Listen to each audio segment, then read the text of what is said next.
ভূপেন, তুই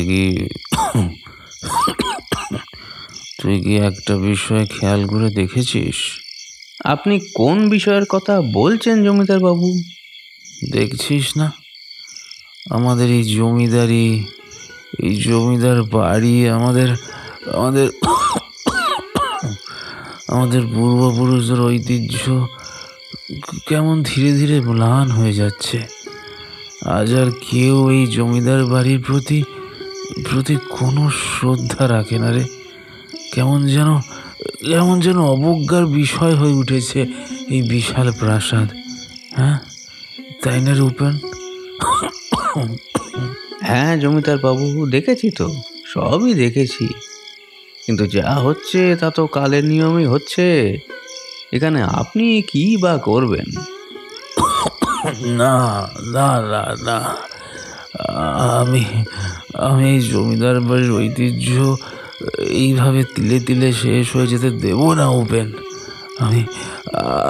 আমি আবারও ফিরিয়ে আনবো এই বাড়ির সমস্ত গরিমা উপেন। তুই তুই তুই তুই তুই দেখে নিস উপেন, তুই দেখে নিস। হ্যাঁ। সন্ধ্যাবেলায় বৈঠকখানায় বসে উপেন হরিণখালির জমিদার শৈলরাজকে তামাক সেজে দিচ্ছিল, আর জমিদার সেই তামাক টানতে টানতে এসব কথার অবতারণা করছিল। হঠাৎ এমন সময়ে একটা দমকা বাতাসের বিকট শব্দে বৈঠকখানার দরজা বন্ধ হয়ে গেল। বাতাসের পাগলামিতে নিভে গেল বৈঠকখানার ভিতরের সমস্ত মোমবাতির মুখ। ঠিক সেই মুহূর্তেই সুরেলা নারী কণ্ঠের এক সঙ্গীত বিষাক্ত তীরের ফলার মতো জমিদারের কর্ণকুহরে প্রবেশ করল।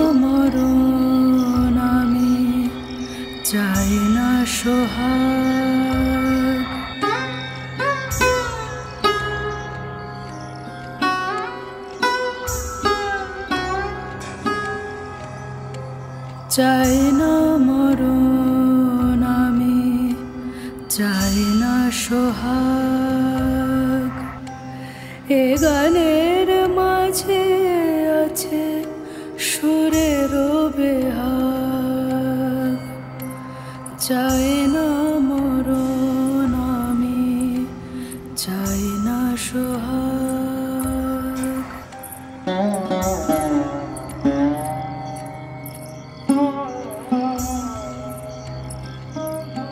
এমন গানের তালে তালে ঘুঙুরের আওয়াজও জমিদারের কানে এলো।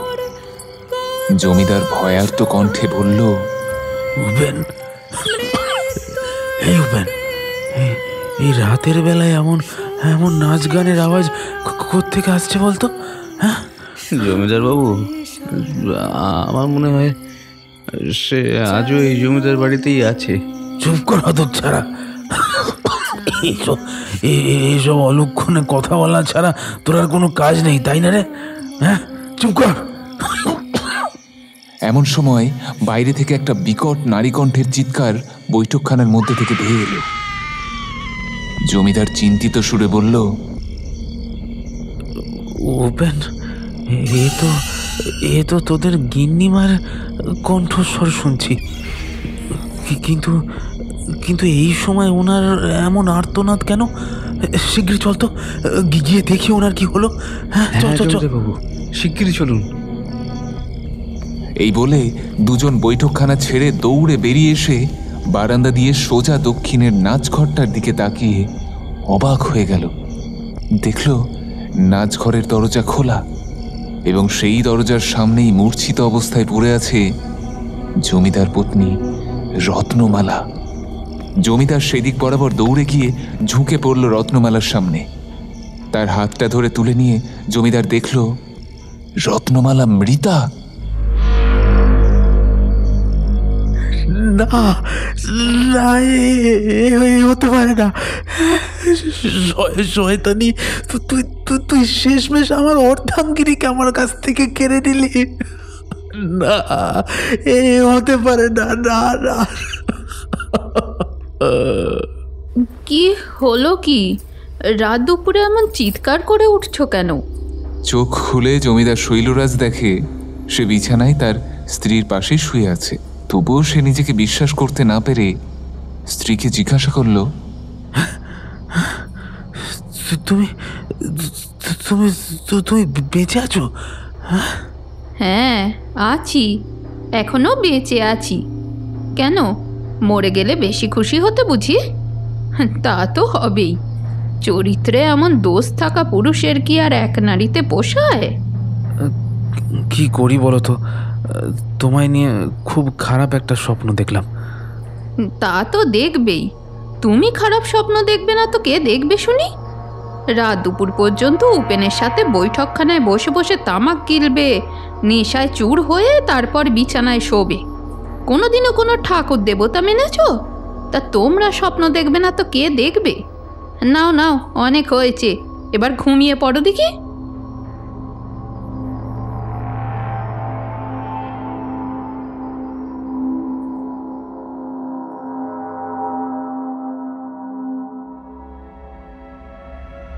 আপনারা শুনছেন লেখক অমিয় নস্করের কলমে হরিণখালির মাঠ।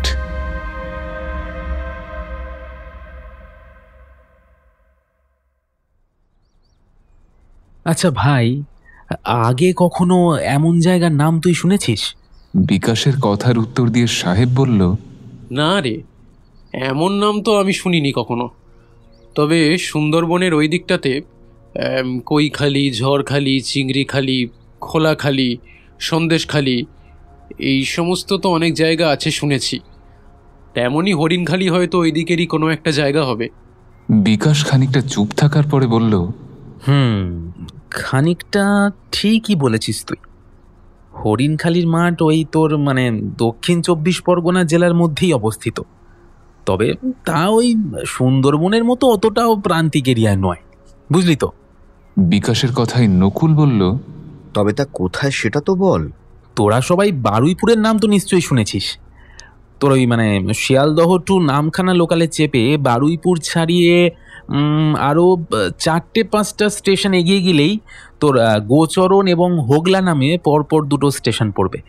আর সেই দুটোর মধ্যে যে কোনো একটা স্টেশনে নামলেই সেখান থেকে টোটো চেপে আমরা তোর ওই হরিণখালের মাঠের দিকে যেতে পারবো। আরে কিন্তু হঠাৎ ওই হরিণখালি মাঠে যাওয়ার প্রসঙ্গটা উঠলো কি করে, সেটাই তো বুঝতে পারছি না। সত্যি বিকাশ, তুই পারিস বটে। সামনের শীতে দীঘা নাকি দার্জিলিং এসব ঘুরতে যাওয়ার প্ল্যান করতে করতে তোদের মাথায় হঠাৎ হরিণখালির মাঠ চলে এলো। আরে শীত পড়লে সে তো ঘুরতে যাবই, তার আগে চল না 3 জনে একবার আমার মামার বাড়ির থেকে ঘুরে আসি। ওই হরিণখালির মাঠ চত্বরে আমার মামার বাড়ি। ওখানে জানিস তো একটা বিশাল প্রাচীন জমিদার বাড়ি আছে। শুনেছি যে কোনো মানুষ নয়, এখন নাকি কেবল ওই জমিদার বাড়িতে ভূত থাকে। কিরে, সেখানে একবার যাবি নাকি? হ্যাঁ, গেলেই হয়। হ্যাঁ চল না, হরিণখালিতে গেলে একদিকে ভালোই হবে। ব্লগ ভিডিও বানাবো বলে নতুন ক্যামেরা কিনলাম, তো সেটা তো বাড়িতেই পড়ে আছে। এইবার অন্তত ওটাকে কাজে লাগানো যাবে। তাহলে চল একদিন দিনক্ষণ ঠিক করে বেরিয়ে পড়ি।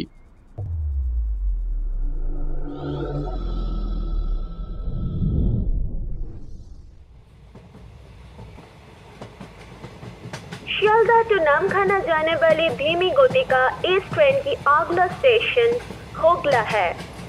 डेस्टिनेशन नामखाना, नेक्स्ट स्टेशन होगला, गंतव्य स्टेशन नामखाना, পরবর্তী স্টেশন হোগলা।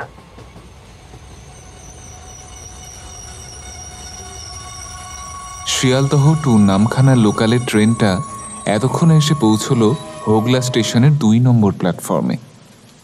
সাহেব কিংবা নকুল এর আগে কখনো এই রুটে যাতায়াত করেনি, তাই এই হোগলা স্টেশনে পৌঁছতে এত রাত হতে পারে এই বিষয়ে তাদের বিন্দুমাত্র আন্দাজও ছিল না।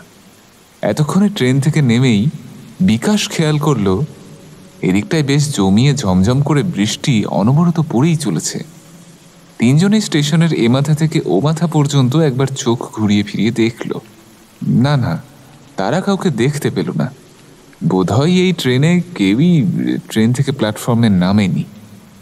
সালা কি করি বলতো ভাই, এই দিকে মায়ের সাথে সেই ছোটবেলায় এসেছিলাম, তাই ট্রেন থেকে নামার পর যে কোন দিকটায় গাড়ি ধরবো শালা কিছুই বুঝতে পারছি না, এত রাতও হয়ে গেল। মায়েরি নিজেকে প্রচুর গালাগালি দিতে ইচ্ছা করছে। শালা কিরকম বোকা চোদা মায়েরি, আমি নিজের মামার বাড়ি যাওয়ার রাস্তাটাই ভুলে গেছি শালা। ধুর। শালা ঢ্যামনামো হচ্ছে। এই রাত দুপুরে অজপাড়া গায়ের একটা গোবিন্দপুর মার্কা স্টেশনে নামিয়ে এখন তোর পথ ভুলে যাওয়ার ব্যারাম চেপেছে। শালা তাড়াতাড়ি ঠিক কর, এখান থেকে আমরা কোথায় যাব? ভীষণ ক্লান্ত লাগছে, একটু রেস্ট করতে হবে। এক কাজ কর, তোরা ততক্ষণ দেখ যে কিভাবে হরিণখালি গ্রামে পৌঁছানো যায়। আমি ততক্ষণ একটু এই অন্ধকার স্টেশন চত্বর আর তারা ভর্তি আকাশের কয়েকটা ভিডিও করি। এই বলে সাহেব ক্যামেরাটা বের করে স্টেশন চত্বরের চারিদিকে ঘুরিয়ে ফিরিয়ে ভিডিও করতে করতে বলল, হ্যালো গাইস, আমরা 3 বন্ধু সেই সুদূর কলকাতা থেকে চলে এসেছি নামখানা লাইনের হোগলা স্টেশনে। এখন বাজে রাত 8:30। তোমরা টাইম দেখতে পাচ্ছ। এখান থেকে আমরা যাব ভয়ানক এক গ্রামে, যে গ্রামের নাম অরিজিনালি কি তা ঠিক জানা যায়নি। সেই অঞ্চল হরিণখালির মাঠ নামে বিশেষ পরিচিত, যেখানে অনেক বড় করে পৌষ সংক্রান্তির মেলা হয়। তোমরা অনেকে হয়তো জানো। আমরা সেখানেই যাচ্ছি এবং আমাদের উদ্দেশ্য সেখানে নিষিদ্ধ একটা হন্টেড জমিদার বাড়িতে আমার ব্লগ ভিডিও বানানো। তাই আমাদের পরবর্তী ভিডিওগুলো দেখার জন্য আমাদের চ্যানেলটিকে সাবস্ক্রাইব করো এবং আমাদের সঙ্গে থাকো। আমরা আসছি পরের ব্লগ ভিডিওটা নিয়ে। তার কথাটা শেষ করেই মুখে আওয়াজ করে সাহেব হুড়মুড়িয়ে এগিয়ে এলো বিকাশ ও নকুলের দিকে। কি রে, হঠাৎ এমন ভয় পেলি কেন তুই? কি হয়েছে? আরে আরে ভাই, আমি ভিডিও করতে করতে হঠাৎই দেখলাম ক্যামেরার সামনে একটা লোক মুখ বাড়িয়ে হি হি করে হেসে উঠল। আমি সঙ্গে সঙ্গে সামনে তাকিয়ে দেখলাম কেউ নেই রে ভাই। আমার সত্যি এবার মনে হচ্ছে এই গ্রামটা ভুতুরে, নয়তো স্টেশনে নামার সঙ্গে সঙ্গে এরকম একটা ভৌতিক কাণ্ড ঘটে। কি বলছিস রে, সত্যি এমনটা হয়েছে নাকি? আরে হ্যাঁ রে ভাই, হয়েছে। তাছাড়া আমি তোদের কাছে মিথ্যে কেন বলতে যাব? সেই সময় তো ভিডিও করছিলি। যদি এমনটা হয় তবে তো ভিডিওতে রেকর্ড হয়ে যাবে। তাই আমার মনে হয় ভিডিওটা চালিয়ে দেখ, তাহলেই ঠিক ভুল প্রমাণ হয়ে যাবে। নকুলের কথাই সাহেব ক্যামেরাবন্দি ভিডিওটা চালিয়ে দিল। একটু আগে তার বলা কথাগুলো অডিও রেকর্ডিং হয়েছে, আর অন্ধকার স্টেশন চত্বরের ভিডিও। হঠাৎ সেই ভিডিওর মধ্যে কেমন যেন একটা কালো অবয়ব উঁকি দিয়ে গেল। দেখে মনে হবে ঠিক যেন একটা মানুষের শরীর ক্যামেরার সামনে থেকে সরে গেল। কিন্তু নকুল এসব দেখেও বলল, তাহলে অন্ধকারে দাঁড়িয়ে ভিডিও করছিস, ক্যামেরার সামনে কি অন্ধকার হবে না তো কি আলো হবে? তাছাড়া ওটা একটা বাঁদুর ক্যামেরার সামনে থেকে উড়ে গেছিল, তাই অমন মনে হয়েছে। যা হবে সঙ্গে সঙ্গে ভূত ভূত করে ঠেলে উঠবে। এটাকে সঙ্গে আনা উচিত হয়নি। আরে না রে ভাই, আমি একজন মানুষকেই দেখেছিলাম। এই তুই বিশ্বাস করলে কর, না করলে না কর, আমার কিচ্ছু যায় আসে না। এইসব তর্ক বিতর্ক করতে করতে তাদের চোখ পড়ল স্টেশনের ওদিকে। ওদিক থেকে একটা লোক টর্চ হাতে এদিকেই এগিয়ে আসছে। বোধহয় স্টেশন মাস্টার হবে। তাকে ডেকে বিকাশ জিজ্ঞাসা করলো, ও দাদা শুনছেন? ও দাদা শুনছেন এদিকে? হ্যাঁ, শুনতে পাচ্ছি, কিন্তু আপনারা আগে বলুন এত রাতে এই স্টেশনে কি করতে এসেছেন? এখান থেকে কোথায় যাবেন? আপনাদের দেখে তো এই তল্লাটে নতুন বলে মনে হচ্ছে। আর বলবেন না মশাই, আমরা আসছি সেই কলকাতা থেকে। মানে এখানে পৌঁছতে যে এত রাত হয়ে যাবে সেটা বুঝে উঠতে পারিনি আমরা। হ্যাঁ, সে ঠিক আছে, কিন্তু এখান থেকে আপনারা যাবেন কোথায়? আমরা হরিণখালি গ্রামে যাচ্ছি। ওই গ্রামে আমার মামার বাড়ি আসলে। তবে মামার বাড়িটা আমাদের উপলক্ষ মাত্র। আমাদের আসল উদ্দেশ্য তো ওই হরিণখালির ওই হন্টেড জমিদার বাড়িতে রাত কাটানো। আপনাদের মাথার ঠিক আছে তো? কি বলছেন তা ভেবে বলছেন তো? ওই জমিদার বাড়ি নিষিদ্ধ, ওখানে কাউকে ঢুকতে দেওয়া হয় না। আর যারা জোর করে ওই জমিদার বাড়িতে ঢোকে তারা আর কেউ জীবিত ফেরে না। ওই জমিদার বাড়িতে ভূতের বসবাস আছে। খবরদার ও মুখ হবেন না। ভূত? এই যুগে দাঁড়িয়েও মানুষ ভূত বিশ্বাস করে? যত সব গাইয়া লোকের চিন্তাধারা। এই তোরা চল তো, এসব ফালতু কথা শেষ করে কিভাবে হরিণখালির মাঠ পর্যন্ত গিয়ে পৌঁছবি তার ব্যবস্থা কর। চল চল, স্টেশনের এই দক্ষিণ দিক বরাবর চল তো। এদিকেই মনে হয় একটা টোটো স্ট্যান্ড পাবো। এই বলে তারা তিনজন দক্ষিণ দিক বরাবর এগিয়ে গেল। পিছন থেকে সেই অপরিচিত লোকটা কেমন যেন ভয়ানকভাবে হাসতে হাসতে বলল,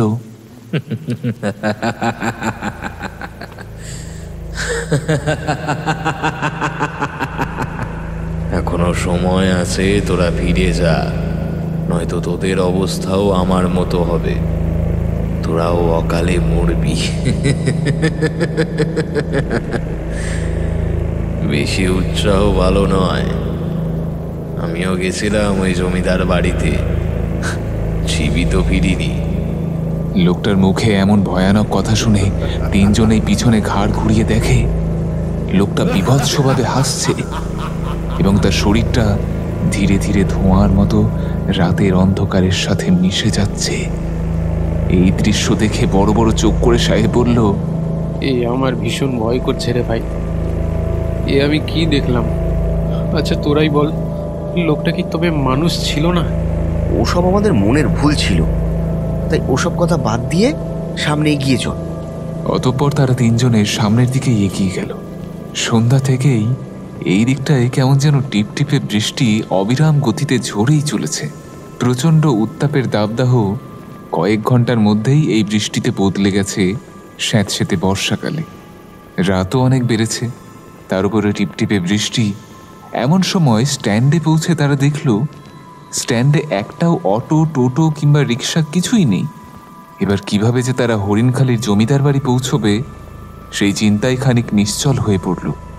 এমতাবস্থায় সামনের ঘন কালো অন্ধকার থেকে একটা বিকট বিভৎস দরাজ কণ্ঠ কাঁসার মতো বেজে উঠল।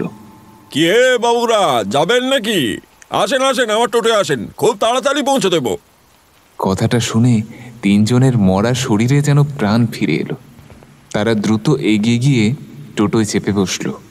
বিকাশ বলল, দাদা একটু তাড়াতাড়ি চলুন না প্লিজ, অনেক রাত হয়ে এসেছে তো। ড্রাইভার দেরি না করে গাড়ি ছেড়ে দিল।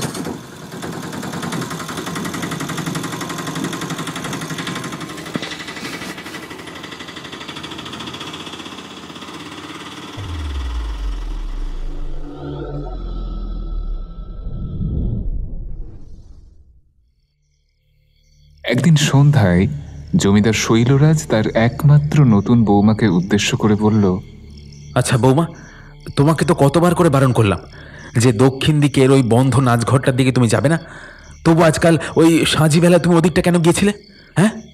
হরিণখালির জমিদার শৈলরাজের প্রশ্নের উত্তরে নতুন বৌমা রেণুকা কাঁদো কাঁদো সুরে বলল, বাবা ঠাকুর, আপনি ওই ঘরটা বন্ধ করে রেখেছেন কেন? শাশুড়ি মা যে বললেন ওটা নাকি নাচঘর, তবে ওই ঘরটা খুলে দিন না, আমিও তো নাচতে পারি। আমি ওই ঘরে প্রতিদিন নাচের অভ্যাস করব। সে কি, তুমি নাচবে? জমিদার বাড়ির একমাত্র বউ হয়ে তুমি নাচ করবে? ছি ছি ছি বৌমা, ছি, এ কথা তোমার মুখে একদম শোভা পায় না। এই রক্ষী, রক্ষী, এদিকে শোনো তো। আজ্ঞা করেন জমিদার বাবু। এই তুই খেয়াল রাখিস তো নতুন বৌমা যেন কোনো দিনও ভুল করেও এই বন্ধ নাচঘরের দরজা না খুলে ফেলে, বুঝেছিস? আচ্ছা বেশ জমিদার বাবু, আমি খেয়াল রাখবো। আচ্ছা বাবা ঠাকুর, আমি ও ঘর কখনো খুলব না। এই বলে যে যার ঘরে চলে গেল। রেণুকার স্বামী নিখিলেশ তখন ঘরে ছিল না, জমিদারির কাজে গ্রামে গিয়েছিল। তাই রেণুকা একা একা ঘরের মধ্যে বসে আছে। এমন সময় হঠাৎ কয়েকটা বাদুড় কোথা থেকে উড়ে এসে তার ঘরে ডানা ঝাপটাতে ঝাপটাতে ঘরের মধ্যে জ্বলন্ত সবকটা বাতি নিভিয়ে দিয়ে ঘরটাকে একেবারে অন্ধকারে ভরিয়ে তুলল। তারপর মুখ দিয়ে বিকট শব্দ করে আবারও যেদিক থেকে উড়ে এসেছিল সেদিক দিয়ে ঘরের বাইরে বেরিয়ে গেল তারা। এমন সময় ঘরের নিস্তব্ধ অন্ধকার ভেদ করে রেণুকা শুনতে পেল একটা মেয়েলি কণ্ঠের সুরেলা সঙ্গীত। চাই না মরণ, আমি চাই না সোহাগ,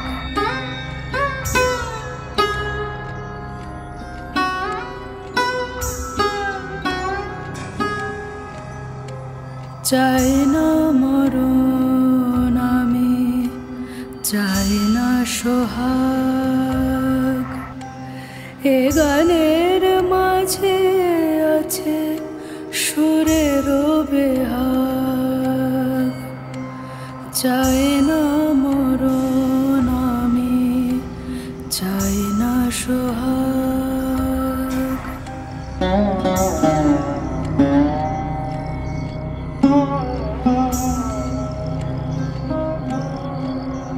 তবু জীবন মোর কত অসহায়, মৃত্যু ডাকে আমায় শুধু ইশারায়,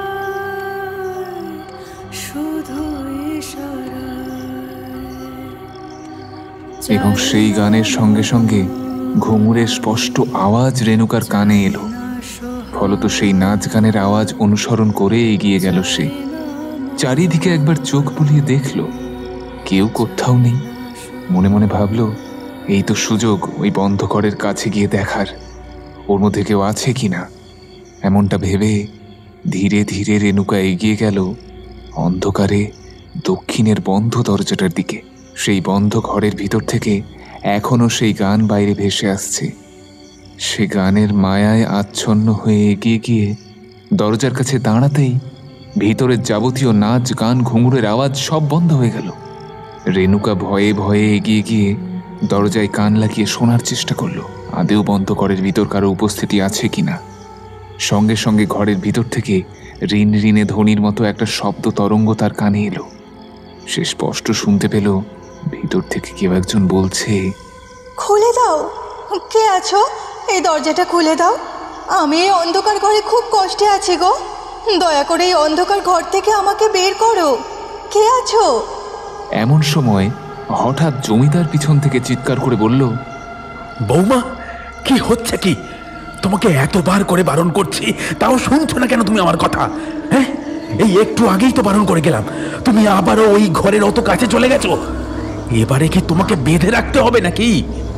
ঠিক এই সময় বাড়িতে নিখিলেশ ঢুকেছে দেখে তাকে উদ্দেশ্য করে জমিদার শৈলরাজ বলল, নিখিলেশ, তোর বউকে এবার বেঁধে রাখ। এত করে বারণ করেও এই মেয়ে আমার কোনো কথাই শুনছে না। আচ্ছা বাবা, তুমি কোনো চিন্তা করো না, আমি ওকে ঘরের মধ্যে বন্দি করে রাখবো, ও আর কখনো বাইরে বেরোতে পারবে না। না, আমাকে বন্দি করো না, না, ঘরে বন্দি করে রাখলে অনেক কষ্ট হয়। তোমরা তোমরা ওই ঘরেও কাউকে বন্দি করে রেখেছো না? ছেড়ে দাও, ছেড়ে দাও বলছি, ওকেও ছেড়ে দাও, আমাকেও ছেড়ে দাও, নয়তো নয়তো আমি সবাইকে বলে দেবো। ছেড়ে দাও বলছি। চল, খুব মুখ হয়েছে না তোর, হ্যাঁ, আজ দেখাচ্ছি তোর মজা। চল। খোকা, খোকা, বৌমাকে ছেড়ে দে, ছেড়ে দে বলছি। তাছাড়া তুই তোর বাপের পাপ ঢাকতে নিজের স্ত্রীকে এমন কষ্ট দিস না। কিন্তু নিখিলেশ মায়ের কথা শুনল না। সে রেণুকার চুলের মুঠি ধরে হির হির করে টানতে টানতে ঘরের মধ্যে নিয়ে গেল এবং ঘরের মধ্যে বন্দি করে বাইরে থেকে দরজায় তালা ঝুলিয়ে দিল। তারপর প্রায় 1 সপ্তাহ রেণুকা ঘরবন্দি হয়ে রইল। তার দুঃখ কাতর আর্তনাদ সহ্য করতে না পেরে একদিন রাতে সবার আড়ালে জমিদার গিন্নি রত্নমালা খাবার দিতে যাওয়ার অজুহাতে এগিয়ে গিয়ে রেণুকার বন্ধ ঘরটা খুলে দিল। রেণুকা, আমি তোকে মুক্ত করে দিলাম, যা, তুই চলে যা। এই নরক ছেড়ে তুই তোর বাপের বাড়ি চলে যা, এখানে থাকিস না, এখানে সব অমানুষের বাস। রেণুকা তখন শাশুড়ির কোনো কথা না শুনে শাশুড়ির হাত থেকে ভাতের থালাটা নিয়েই দৌড়ে গেল সেই নাচ ঘরের দিকে। সেখানে গিয়ে বলল, তুমি তুমি বলেছিলে না তোমার খিদে পেয়েছে? আমি তোমার জন্য মাছ ভাত এনেছি, তুমি খাবে? এসো, খাও। তোমার খুব কষ্ট হচ্ছে তাই না? কাউকে বন্দি করে রাখলে ঠিক কতটা কষ্ট হয় আমি তো বুঝি। সঙ্গে সঙ্গে বন্ধ দরজাটা কাঁপতে শুরু করেছে।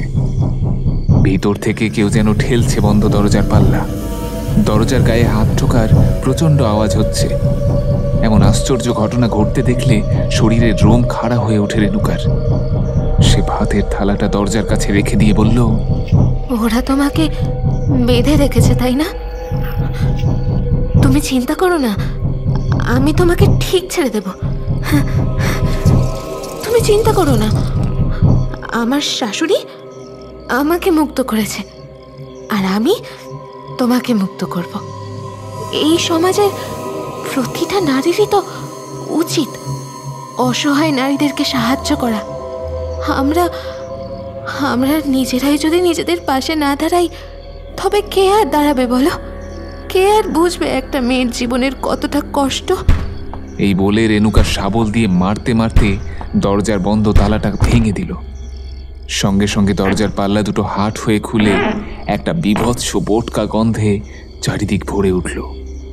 এক পা দুপা করে অন্ধকার ঘরে প্রবেশ করে রেণুকা বারান্দায় জ্বলতে থাকা আলোর ক্ষীণ আভায় দেখল সেই বন্ধ ঘরে পড়ে আছে একটা মৃতদেহ। মৃতদেহ বলার চেয়ে কঙ্কাল বলাই বেশ যুক্তিযুক্ত হবে, কারণ মৃত শরীরের মাংসে পোকা হয়ে পচে গলে পড়েছে মেঝের উপর। মাংস আর বিশেষ দেখা যায় না, দেখা যাচ্ছে শুধু একটা কঙ্কাল। অন্ধকারে সেই কঙ্কালে হোঁচট খেয়ে পড়ে গিয়ে রেণুকা চিৎকার করে উঠল। এতক্ষণ কোথায় ছিল ঠিক নেই, কিন্তু তালা ভাঙার শব্দে নিখিলেশ ও শৈলরাজ নাচঘরের সামনে এসে হাজির হয়েছে। এসে দেখে সর্বনাশ। রেণুকা সেই ঘরের তালা ভেঙে দিয়ে ঘরের মধ্যে ঢুকে কঙ্কালের উপর অজ্ঞান হয়ে পড়ে রয়েছে। এমন দৃশ্য দেখে জমিদার হাই হাই করে উঠল। সর্বনাশ, সর্বনাশ হয়ে গেছে। ও যে এই বন্দি দশা থেকে মুক্ত হয়ে গেছে। এবার এই জমিদার বাড়ির সব শেষ হয়ে যাবে, সব শেষ হয়ে যাবে। তারপর সারা রাত জমিদার শৈলরাজ আর চিন্তায় চিন্তায় ঘুমোতে পারেনি। রেণুকাও সারা রাত ভুল বকেছে, চিৎকার করে করে উঠেছে। হঠাৎ ভোর রাতে ক্লান্ত হয়ে আসা চোখের সামনে দিয়ে কেউ যেন একটা ভুস করে চোখের নিমেষে চলে গেল। এমন অনুভূতি হলো জমিদারের। এমনকি জমিদার কানেও শুনল কেউ যেন স্পষ্ট বলছে, কি এবার কি হবে? আমি তো ঘর ছেড়ে বেরিয়ে পড়েছি, আর বেশি দেরি নয়, এবার আমার খেলা শুরু।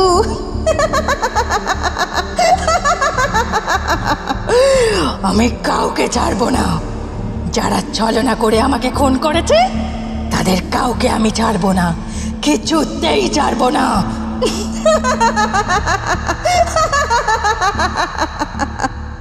এ কি স্বপ্ন নাকি সত্যি কিছু শুনল শৈলরাজ তা ঠিক বুঝতে পারল না। পরের দিন সকালেই জমিদার বাড়িতে কান্নার হিড়িক শুরু হয়ে গেল। গত রাতে ঘুমের ঘোরে জমিদার শৈলরাজের মৃত্যু ঘটেছে। কবিরাজ মশাই এসে জানিয়েছে, কোনো কারণে প্রচণ্ড ভয়ে হৃৎপিণ্ডে রক্ত জমাট বেঁধে জমিদার বাবুর মৃত্যু ঘটেছে। মৃত্যুর এমন কারণ খুব সাংঘাতিক। জমিদার গিন্নি রত্নমালা সদ্য বিধবা হয়ে কাঁদতে কাঁদতে বলছে, ওই জন্যই বই বই করে বলেছিলাম ও সব পাপ কাজ না করে সৎ পথে ফিরে এসো, কিন্তু সে আমার কোনো কথা শোনেনি। তাই তো আজ তাকে মৃত্যু দিয়ে সেই পাপের মাসুল গুনতে হলো। কিন্তু ভগবান, আমি তো কোনো দোষ করিনি, তবে আমায় কেন এত কষ্ট পেতে হচ্ছে বলো ঈশ্বর? তুমি বলে দাও, আমি এখন কি করব? তারপর কেটে গেছে অনেকগুলো দিন, অনেকগুলো মাস। রেণুকা এখন জমিদার বাড়ির একজন পাগল সদস্য হিসেবে বিবেচিত হয়। তাকে একটা ঘরের শিকল দিয়ে বেঁধে রাখা হয় সব সময়। ধীরে ধীরে রেণুকা কেমন যেন পাগল হয়ে গেল, উন্মাদ হয়ে গেল। সবসময় নিজের সাথে একা একা কথা বলে, একা একা হাসে, একা একা কাঁদে। বাহ্যিক কোনো কারণেই তার মস্তিষ্কের নিয়ন্ত্রণ হয় না। হ্যাঁ, সত্যি সত্যি জমিদার বাড়ির একমাত্র ছেলে নিখিলেশের বউ দিন দিন যেন উন্মাদ হয়ে যাচ্ছে। কিন্তু তার এমন উন্মাদনার কারণ কি? কোনো অলৌকিক কারণ, নাকি জমিদার বাড়ির কোনো চক্রান্ত তাকে পাগল হতে বাধ্য করেছে? একদিন মধ্যরাতে তার মনে হলো চারিদিকটা কেমন যেন নিস্তব্ধ। বোধহয় চরাচরের সবাই প্রায় ঘুমিয়ে পড়েছে। এমনকি জমিদার বাড়ির দাস দাসী চাকর বাকর তারাও বোধহয় ঘুমিয়ে পড়েছে।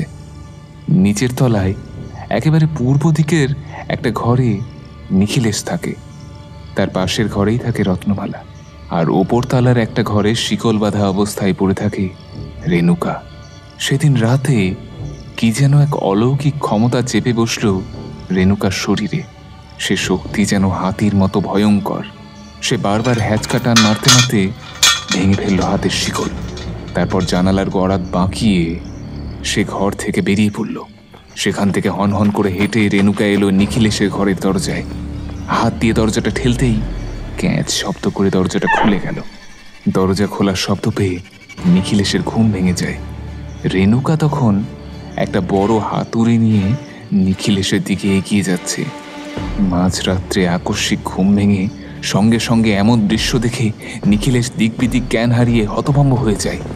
প্রচণ্ড ভয়ে তার গলা শুকিয়ে আসে। তার গলা থেকে আর এক বর্ণ আওয়াজও বের হয় না। অসহায় ও নিরুপায় হয়েই রেণুকার লাল লাল ভয়ানক দুটো চোখের সামনে নিখিলেশ নির্ভীকের মতো দাঁড়িয়ে থাকে। অতঃপর চিৎকার করে বলে ওঠে, না, আমাকে বেরো না, আমাকে বেরো না, আমাকে ছেড়ে দাও, আমাকে ছেড়ে দাও, আমি তো কিচ্ছু করিনি, আমাকে বেরো না। কিন্তু নিখিলেশের সে কথা যেন রেণুকার কান পর্যন্ত পৌঁছায়নি। সে হাতুড়িটা হাতে নিয়ে ক্রমশ এগিয়ে যাচ্ছে নিখিলেশের দিকে। তার চোখে মুখে নিঃশব্দ একটা প্রতিশোধ পূর্তির হাসি ঝিলিক মেরে যাচ্ছে বারবার। আর নিখিলেশ নিরন্তর জীবন ভিক্ষা চাইতেই ব্যস্ত, কিন্তু সে তো আর কারো কথায় শুনবে না। অতঃপর সে সামনে এগোতে এগোতে তার হাতে ধরে থাকা লোহার হাতুড়িটা বার করেই সেটা নিখিলের মাথায় সজোরে আঘাত করে।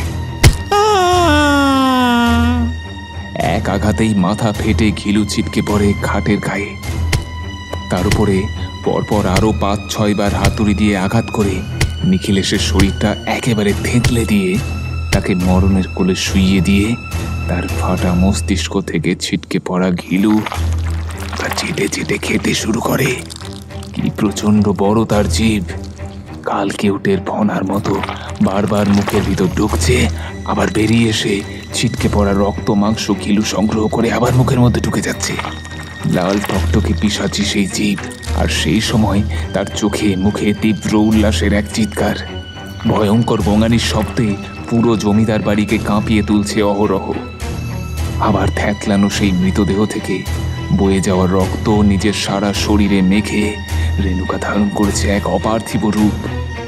এইসব শব্দে ঘুম ভেঙে নিজের ঘর থেকে উঠে নিখিলেশের ঘরে ঢুকতেই রত্নমালা দেখে সেই বীভৎস দৃশ্য। রেণুকা নিখিলেশকে খুন করে তার রক্ত মাংস ভক্ষণ করছে। তৎক্ষণাৎ রেণুকার ভয়ানক নজর চলে যায় দরজার দিকে। সে দেখে শাশুড়ি রত্নমালা দরজা খুলে দরজায় দাঁড়িয়ে তার দিকেই চেয়ে আছে, এবং তাকে দেখে রেণুকা বীভৎস ভয়ানক উল্লাসময় এক হাসি দিয়ে উঠল।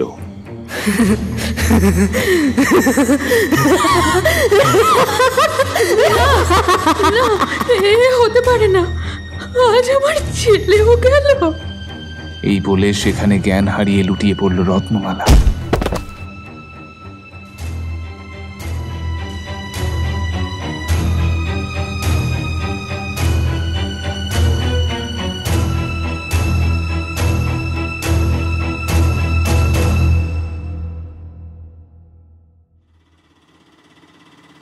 দাদা, বলছিলাম যে ওই হরিণখালি গ্রামে পৌঁছতে আর কতক্ষণ লাগবে মোটামুটি? তা বাবু, ওই মোটামুটি আধা ঘন্টা লাগবে। আচ্ছা আচ্ছা, বেশ, চলো তাড়াতাড়ি চলো। জীবনে প্রথম এরকম চোখের সামনে ভূত দেখলাম ভাই। আমার এখনো ভীষণ ভয় করছে। স্টেশনের উপর দেখেছেন তো? আপনারা ঠিকই দেখেছেন, উনি মানুষ নয়, প্রেতাত্মা। হ্যাঁ, তবে আজ পর্যন্ত কারোর ক্ষতি টতি করেননি। ভালো স্বভাবের ভূত বলতে পারেন। তবে উনিও কিন্তু হরিণখালির ওই জমিদার বাড়িতে গিয়েই মরেছিলেন। প্রচণ্ড অসুস্থ অবস্থায় আমি তো ওকে জমিদার বাড়ি থেকে উদ্ধার করে এই টোটোতে বসিয়ে স্টেশনে নিয়ে আসছিলাম শহরে ডাক্তার দেখাতে নিয়ে যাব বলে। কিন্তু ট্রেনে তুলতে যাব আর তখনই ওর মৃত্যু ঘটে, বুঝলেন? তাই তো আজও ওই স্টেশনেই রয়ে গেছে। তুমি তাহলে নিশ্চয়ই ওই জমিদার বাড়ির সম্পর্কে অনেক কিছু জানো, তাই না? হ্যাঁ, জানি বই কি। ওই জমিদার বাড়ি সম্পর্কে কম বেশি অনেক কথাই আমার জানা। দেখো, আমি যতদূর জানি একটা সময় পর থেকে ওই জমিদার বাড়ির গৌরব ধীরে ধীরে তলানিতে গিয়ে ঠেকেছিল। শুনেছিলাম যে কোনো এক অলৌকিক শক্তির প্রভাবে জমিদার বাড়ির সকলেই নাকি এক এক করে মারা যাচ্ছিল। টোটো ড্রাইভার বিকাশের মুখের কথা কেড়ে নিয়ে বলল, যা জানেন ঠিকই জানেন, যা শুনেছেন ঠিকই শুনেছেন, তবে এর পেছনে একটা অনেক বড় ইতিহাস আছে। সেটা কি আপনার জানা আছে? না, সে কথা তো আমার জানা নেই, তাই তো তোমার কাছে জানার জন্য এই কথাটা পারলাম। তুমি বলো না। বেশ, তবে শোনো, একটা সময় ছিল তখন প্রতিদিন সন্ধ্যায় জমিদারের নাচ ঘরে নাচতে আসতো শহরের মফস্বলের বিখ্যাত বিখ্যাত সব বাইজি। তখন হরিণখালির জমিদার ছিল শৈলরাজ সামন্ত। কম বয়সে বিয়ে করার সত্ত্বেও এই নাচতে আসা সব বাইজিগুলোর মধ্যে একজনের সাথে সে শারীরিক সম্পর্কে জড়িয়ে পড়ে। যার সাথে জমিদার এই অবৈধ সম্পর্কে জড়িয়ে পড়েছিল তার নাম চামেলি। তা একদিন সন্ধ্যায় চামেলি নাচঘরে নাচতে আসে, আর তার প্রাণোজ্জ্বল নাচের ২-৪ ঠুমকা লাগাতে সভায় উপস্থিত সকলে বাহবা দিয়ে বলে ওঠে, বাহ বাহ চামেলি, তোমার কি অপূর্ব নাচ। তখন পার্শ্ববর্তী গ্রামের জমিদাররাও সন্ধ্যায় চলে আসতো এই শৈলরাজের নাচ ঘরে। তারাও মদে, নেশায় আর বাইজির নেশা ধরা উন্মুক্ত পেটের ঝাঁঝে রাত ১২টা-১টা পর্যন্ত বুঁদ হয়ে থাকত। সেদিন চামেলি নাচ ঘরে নাচতে নাচতে হঠাৎ মাথা ঘুরে পড়ে যায়। এমন ঘটনা ঘটতেই তৎক্ষণাৎ আসর ছেড়ে তার কাছে এগিয়ে আসে ২৫-২৬ বছর বয়সী জমিদার শৈলরাজ। তাকে তক্ষুনি নিয়ে যাওয়া হয় নাচঘর লাগোয়া বাইজিদের সাজঘরের মধ্যে। সেখানে শৈলরাজ চামেলিকে জিজ্ঞেস করে, কি হলো চামেলি? আজ আজ নাচতে নাচতে এমন করে হঠাৎ পড়ে গেলে যে? তুমি তো নাচতে নাচতে কখনো পড়ে যাও না। তোমার শরীর খারাপ হলো নাকি? আজ রাতে আর আমার কাছে থাকবে না? অষ্টদোষী চামেলি বেশ কিছুক্ষণ মাথা হেঁট করে দাঁত কামড়াচ্ছিল।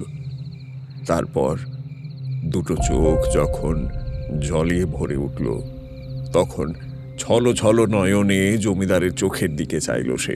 কি হলো? চুপ করে আছো কেন? কিছু তো বলো। জমিদার বাবু, আমার পেটে আপনার সন্তান আছে, ওকে আপনি পিতৃ পরিচয় দিন। এইটুকুই তো আপনার কাছে আমার চাওয়ার। ওকে আপনি আপনার সন্তান হিসেবে স্বীকৃতি দিন, ব্যাস, আমার আর কিছু চাই না। কি? না না, এসব হতে পারে না। আমার স্ত্রী আছে, আমার একজন পুত্র আছে। আমি ওই সন্তানকে কোনোভাবেই স্বীকৃতি দিতে পারবো না। তুমি ওই গর্ভ নষ্ট করে ফেলো, দরকার পড়ে আমি কবিরাজের কাছ থেকে ওষুধ নিয়ে তোমাকে দেবো। তুমি ওই বাচ্চা নষ্ট করে দাও চামেলি। হো, সম্পর্ক তৈরি করার সময় তো খুব ঘটা করে বলেছিলেন বাইজি থেকে আমাকে এই জমিদার বাড়ির বউ বানাবেন, আর এখন নিজের সন্তানকেই সন্তানের স্বীকৃতি দিতে আপনার বাধছে? যখন কর্মই করতে পারবেন না তখন জন্ম কেন দিয়েছিলেন? শুধুই কি ফুর্তি করাই ছিল আপনার উদ্দেশ্য? আর তাই যদি হবে তবে তো আপনার ঘরে স্ত্রী আছে, তার কাছেই শুতে পারতেন। আপনার বুঝি একটাই পোষায় না? তার কজন দরকার? এরকম আর কতজন মেয়ের সর্বনাশ করেছেন জমিদার বাবু? চুপ করো চামেলি, চুপ করো, তুমি চুপ করো। এই আসরে অনেক জমিদার বসে আছেন, তাদের কানে এই কথাটা উঠলে খুব খারাপ একটা পরিস্থিতি তৈরি হবে। চুপ করো তুমি। হ্যাঁ জানি তো, আমি জানি সবাই জানলে আপনার নাক কাটা যাবে। এমনকি আরও 10 জন জমিদার বিচারে বসে আপনার কাছ থেকে আপনার জমিদারি ছিনিয়ে নেবে। তাই আমিও স্পষ্ট কথায় জানিয়ে দিচ্ছি, আমার এই সন্তানের স্বীকৃতি আপনি যদি না দেন তাহলে আমি আপনার এই ভালো মানুষের মুখোশটা না সবার সামনে টেনে হিচড়ে খুলে দেব। সবাইকে জানিয়ে দেব যে হরিণখালির জমিদার শৈলরাজ সামন্ত কতটা নারীলোলুপ। কথাগুলো বলেই নাচ ঘর ছেড়ে গটগট করে বেরিয়ে গেল চামেলি।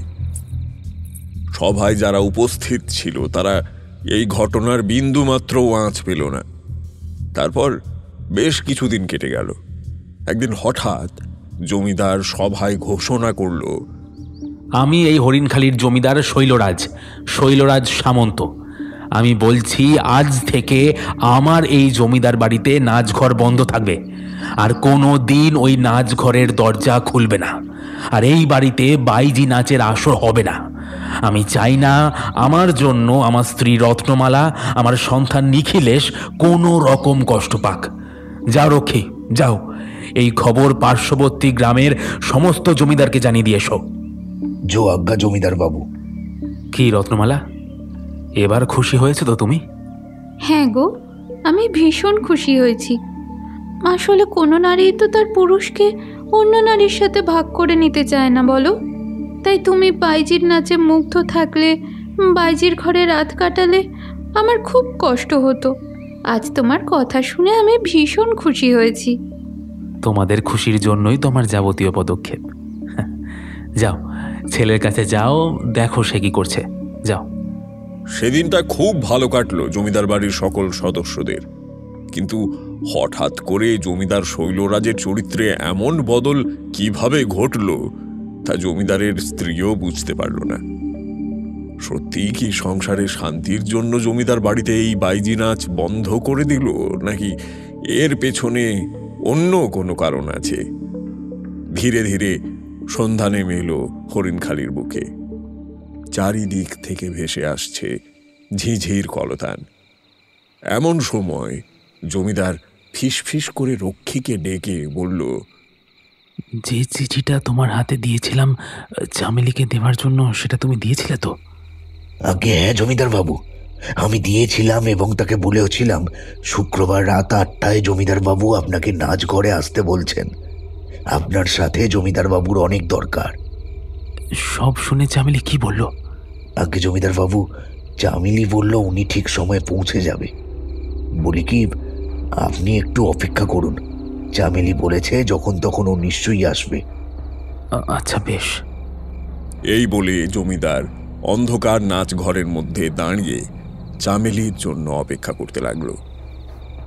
বেশ কিছুক্ষণ পরে নাচ ঘরের দরজা ঠেলার শব্দ শোনা গেল। দরজা ঠেলেই নূপুরওয়ালা দুটো পা ঝুনুর ঝুনুর শব্দ তুলে এগিয়ে এলো শৈলরাজের দিকে। চামেলি, তুমি এসেছো? হ্যাঁ, আমি এসেছি। আমাকে ফিরিয়ে দেবেন না, আমি বড় আশা নিয়ে এসেছি। কি আশা নিয়ে এসেছো আমার কাছে, একটু শুনি। আপনি আমাকে ডেকে পাঠিয়েছেন, আগে আপনিই বলুন আমাকে আপনার কি কথা বলার আছে।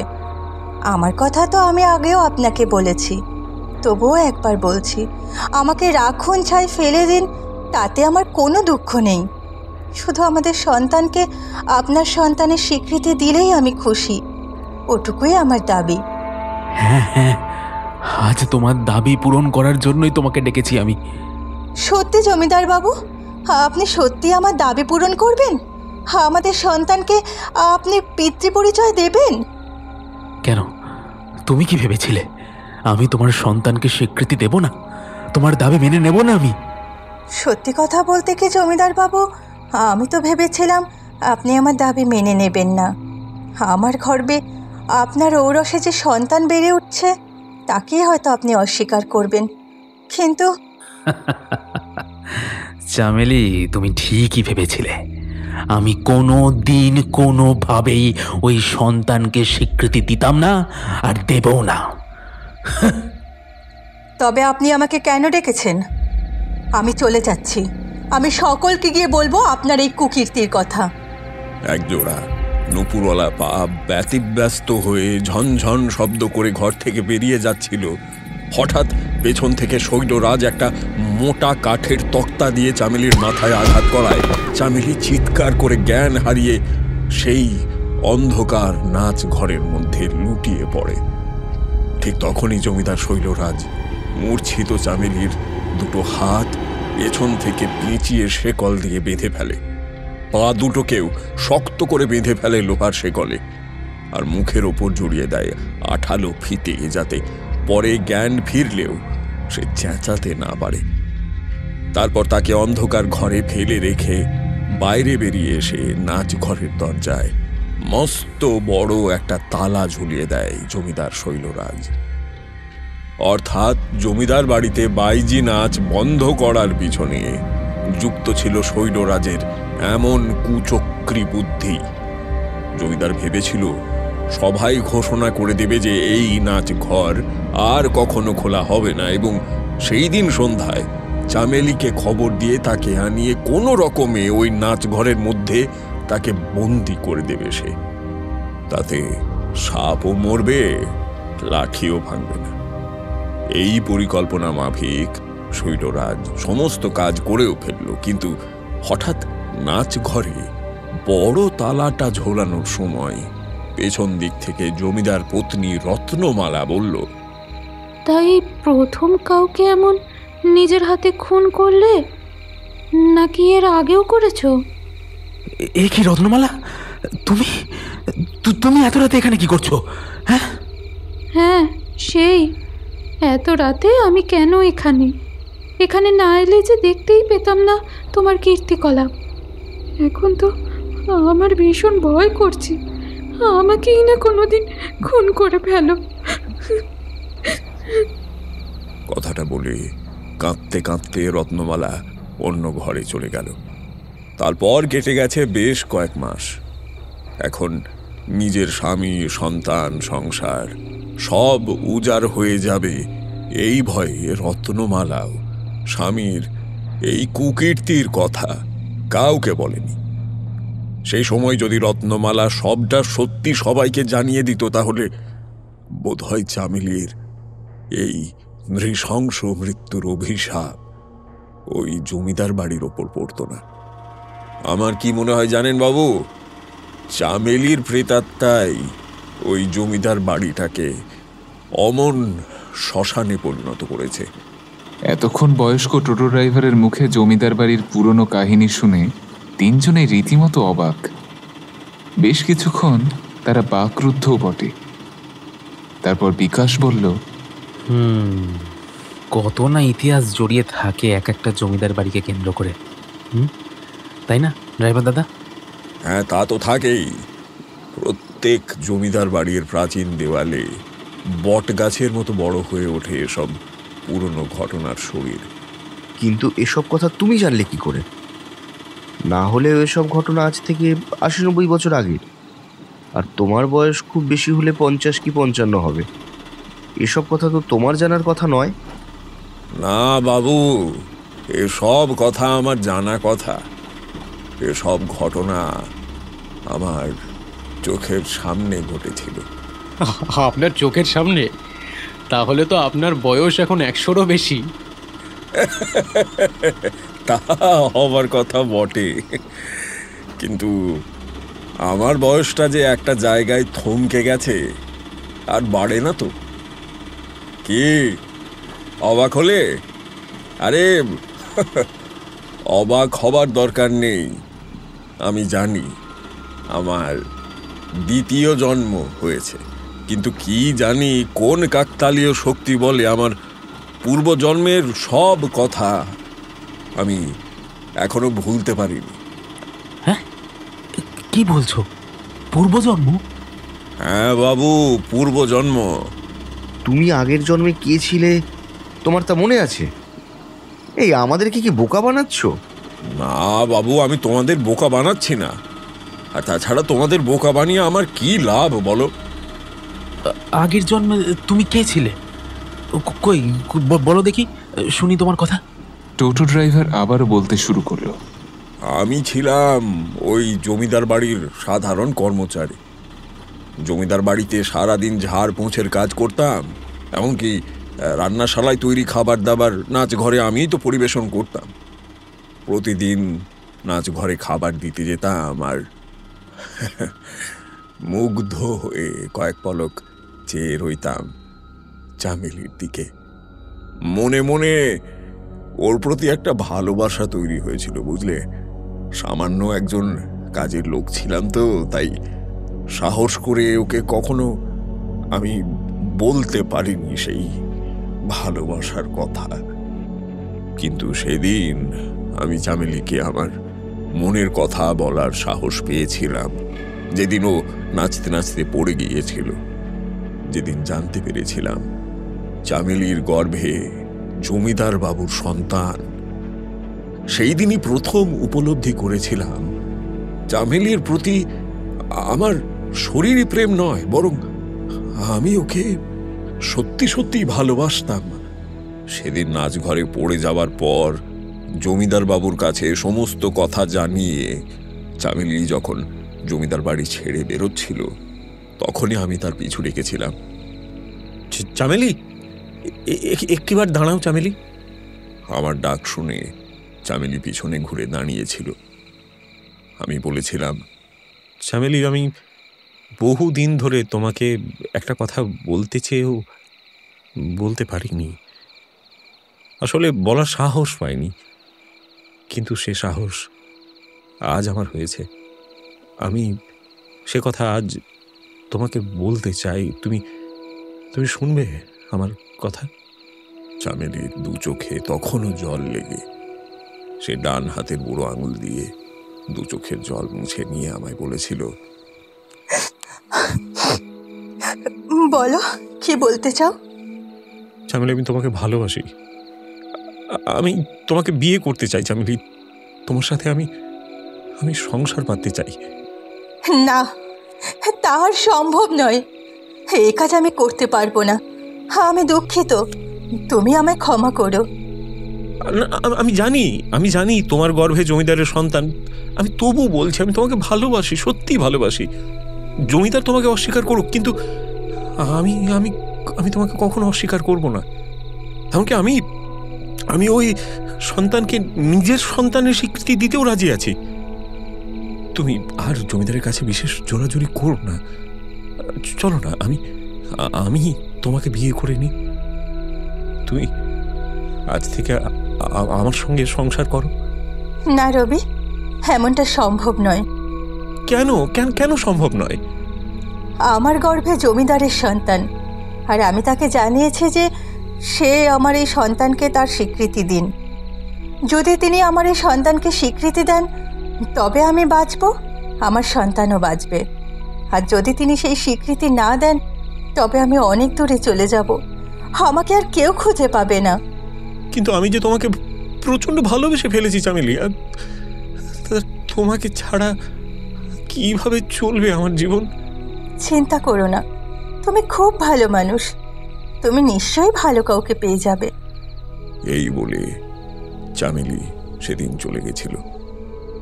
আমি তখন স্পষ্ট দেখেছিলাম তার দু চোখের কোণে জলকণা চিকচিক করে উঠেছে।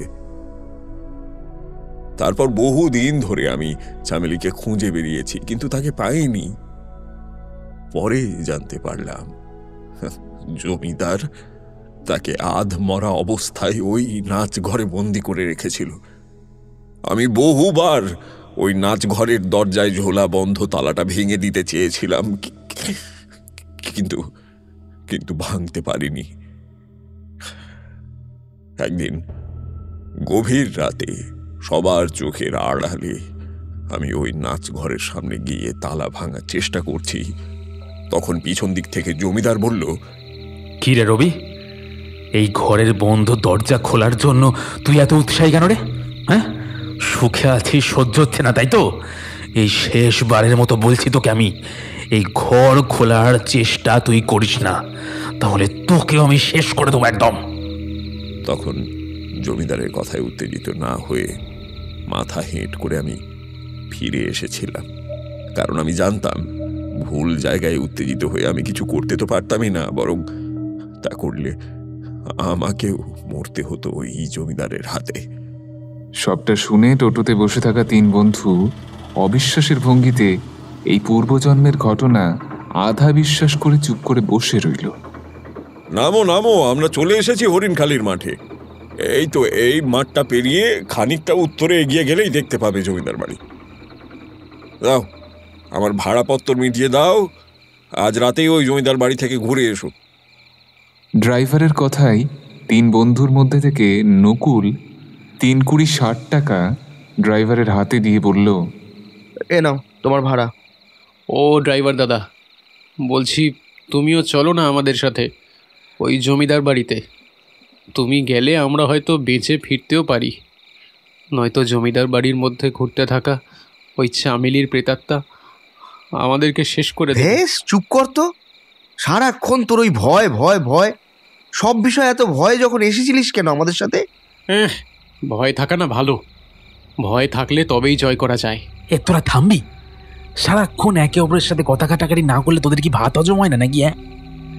ড্রাইভার দাদা, তুমি চলো আমাদের সঙ্গে। তুমি গেলে তবেই আমাদের ভালো লাগবে। আর তাছাড়া ওই বাড়িতে যাবার পর আজ রাতে যদি আমাদের কিছু একটা ভালো মন্দ হয়ে যায় তবে কি তোমার কষ্ট হবে না বলো? হ্যাঁ, তাই আমরা চাই যে তুমি আমাদের গাইড হিসাবে আজ রাতে আমাদের সঙ্গে থাকো। চলো। বাকি দুজনও বিকাশের কথায় তাল মিলিয়ে বলল, হ্যাঁ তাই চলো, আজকে বরং আমাদের সঙ্গেই চলো। ড্রাইভার তিনজনের জোরাজুরিতে আর না বলতে পারল না। অতপর চারজনেই হরিণখালির অন্ধকার মাঠের উপর দিয়ে হাঁটতে হাঁটতে এগিয়ে চলল। বিকাশের হাতে একটা 5 ব্যাটারির টর্চ লাইট, নকুল ও সাহেবের হাতে জ্বলছে ফোনের ফ্ল্যাশ লাইট। চারিদিকে প্রকাণ্ড অন্ধকার দৈত্যের মতো নিভাঁজ কালো হয়ে দাঁড়িয়ে আছে তাদের সম্মুখে। মাঝে মধ্যে দূর থেকে ভেসে আসছে শেয়ালের কর্কশ চিৎকার।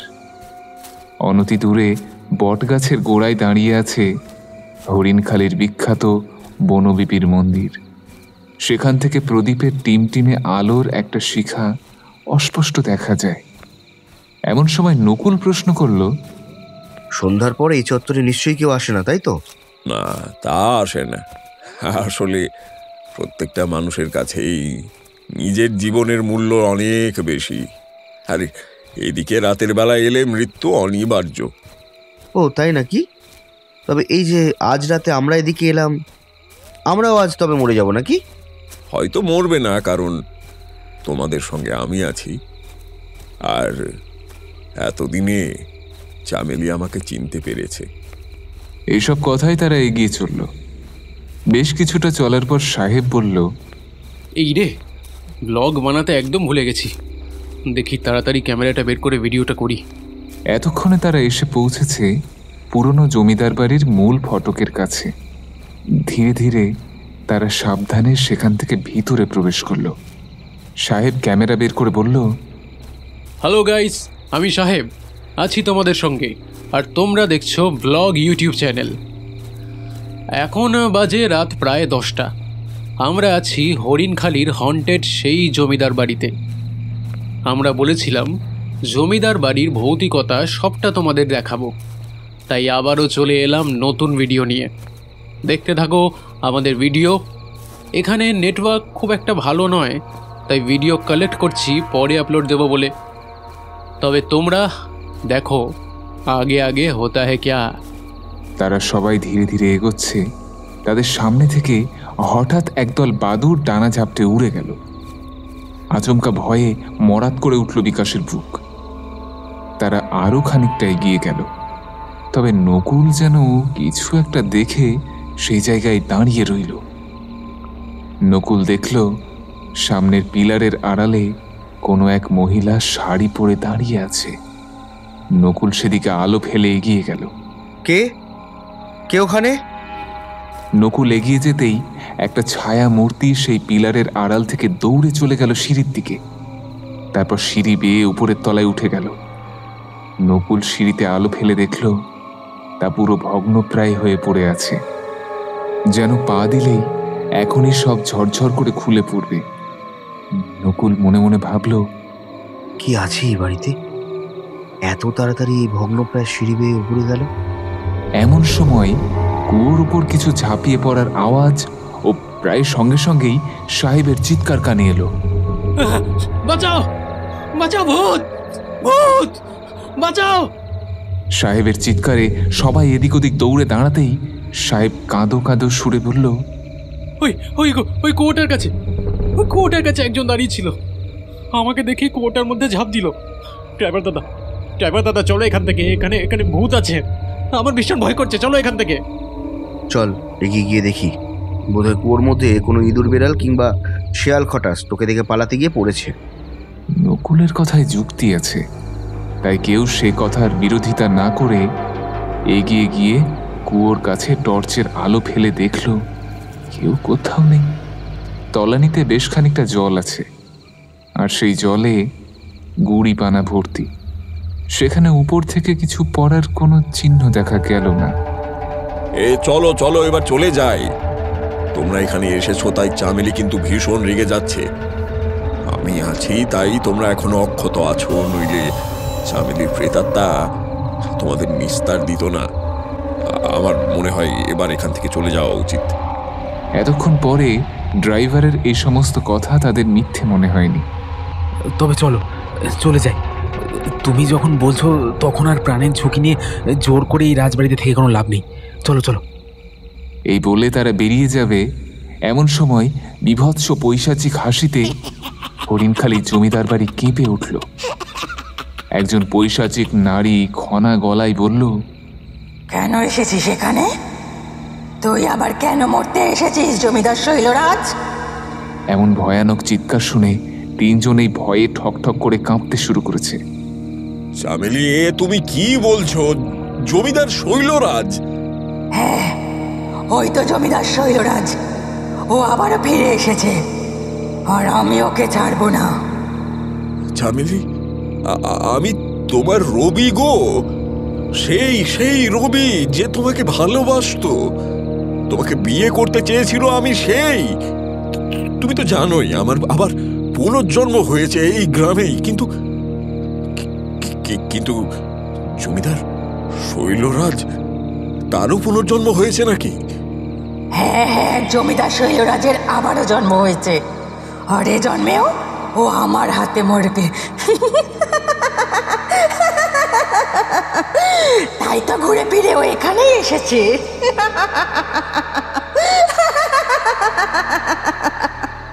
হঠাৎ এমন সব কথাবার্তায় তিন বন্ধুর সারা শরীরে দরদরিয়ে ঘাম চলে এলো। তারা একে অপরের চোখ চাওয়াচাওয়ি করতে করতে আমতা আমতা স্বরে বিকাশ জিজ্ঞাসা করলো, ড্রাইভার দাদা, বলছিলাম আমাদের এই তিনজনের মধ্যে কে কে ওই জমিদার শৈলরাজ? হ্যাঁ, তুমি তুমি তুমি জমিদার শৈলরাজ।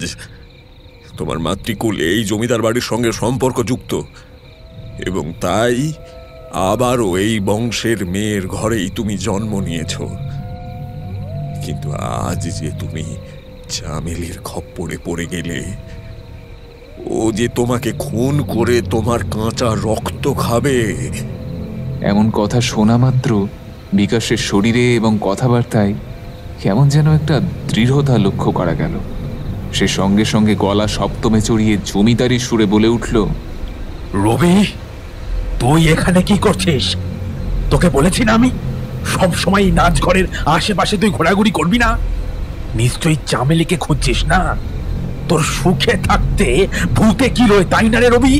যা যা, এখনো সময় আছে, এখান থেকে হটেছে একেবারে।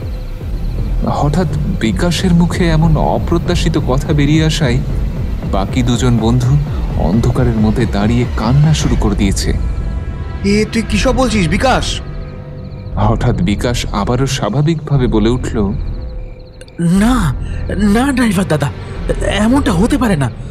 আমি কোনো শৈলরাজ সামন্ত নই। আমার তো গত জন্মের কোনো কথাই মনে পড়ছে না। নকুল ও সাহেব ভয়ে জুবুথুবু মেরে গেছে, এমনকি বাক্যহারা হয়ে গেছে তারা। এমন সময় হঠাৎ সমস্ত নীরবতা ভেঙে দিয়ে বিকাশের পিছনে একটা বিড়াল ডেকে উঠল। কি ভয়ানক সেই ডাক! তা শুনে পিছনে ঘাড় ঘোরাতেই কোথা থেকে লিকলিকে দুটো ঠান্ডা হাত ফাঁসের মতো আটকে গেল বিকাশের পায়ে। সে ধপাস করে পড়ল মাটিতে। তারপর ভাঙা ইট, কাঠ, পাথর ও ঝোপঝাড়ের উপর দিয়ে কেউ যেন তার পা দুটো ধরে টানতে টানতে পুরো জমিদার বাড়ির ভিতরের দিকে নিয়ে যাচ্ছে। বাঁচাও, বাঁচাও আমাকে! কে তুমি? আমাকে আমাকে এমন টানতে টানতে কোথায় নিয়ে যাচ্ছ?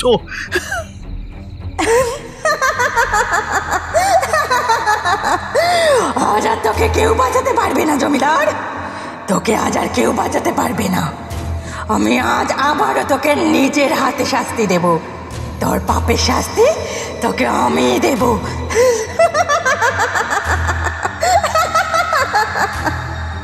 কথাটা শেষ হবার আগেই নকুল ও সাহেব দৌড়ে গেল বিকাশের দিকে, কিন্তু কিছুতেই তারা আর বিকাশের নাগাল পেল না।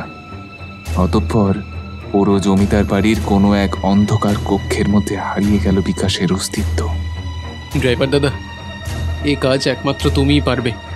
যাও না, বিকাশকে ফিরিয়ে আনো না।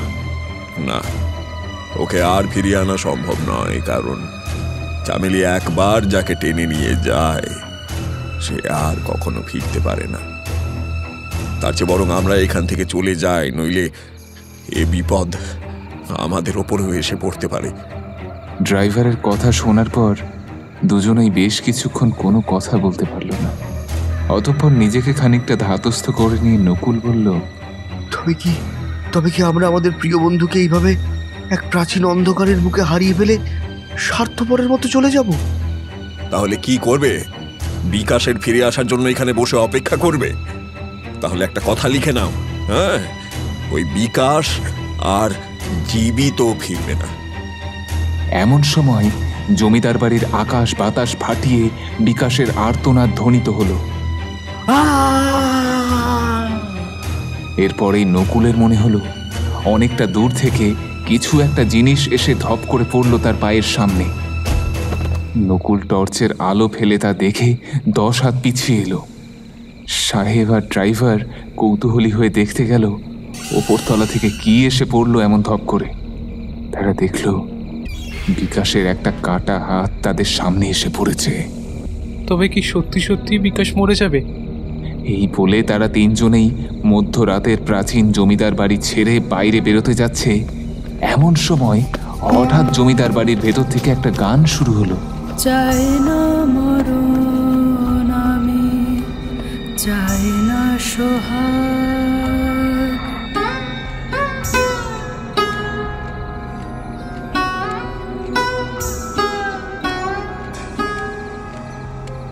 চাই না মরণ আমি, চাই না সোহাগ।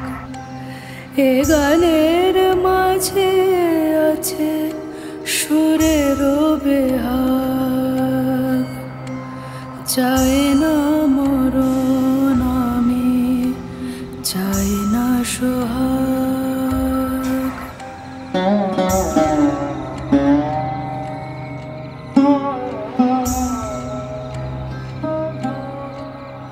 তবু জীবন মোর কত অসহায়,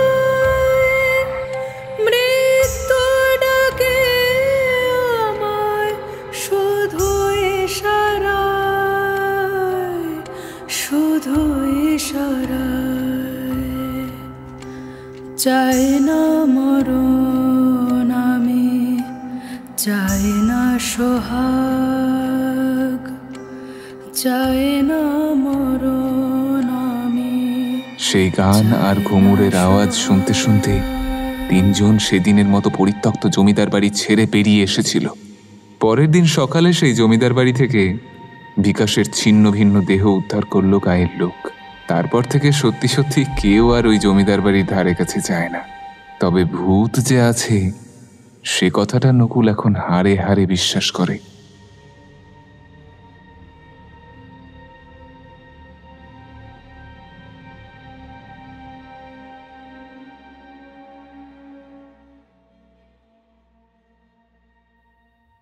আপনারা শুনলেন লেখক অমিয় নস্করের কলমে হরিণখালির মাঠ।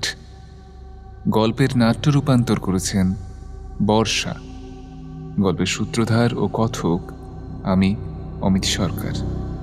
এছাড়া বিভিন্ন গুরুত্বপূর্ণ চরিত্রে কণ্ঠ দিয়েছেন নীল চক্রবর্তী, শুভদীপ ঘোষ, আদিত্য বসু, পার্থ মুখার্জি, সুজন ঘোষ, শ্রী কুণ্ডু, অস্মিতা মুখার্জি পাল, সৌরভ রায়, এনামুল খান, পূজা চক্রবর্তী, হ্যাপি, দেবস্মিতা এবং একটি বিশেষ চরিত্রে আমি অমিত সরকার। শব্দ সংযোজন করেছেন রিম্পা ঘোষ। সাউন্ড এডিটিং করেছেন শুভজিৎ বটব্যাল। প্রচ্ছদ নির্মাণ করেছেন শুভদীপ ব্যানার্জি। নেপথ্য সঙ্গীতে ছিলেন ঐশী ভট্টাচার্য, গানের সুর এবং যন্ত্রায়োজনে সৌরভ ভট্টাচার্য, সামগ্রিক পরিবেশনা এবং পরিচালনায় টিম লোককথা। তাহলে কেমন লাগলো আমাদের আজকের গল্প? কমেন্ট করে অবশ্যই আমাদেরকে জানান। আর ভালো লাগলে গল্পটি শেয়ার করতে ভুলবেন না। আর আমাদের চ্যানেলে নতুন হয়ে থাকলে চ্যানেলটি সাবস্ক্রাইব করে আমাদের পাশে থাকবেন। আর অবশ্যই শুনতে থাকুন লোককথা, মুহূর্তের অনুভূতিগুলো যেখানে গল্প হয়ে ফুটে ওঠে।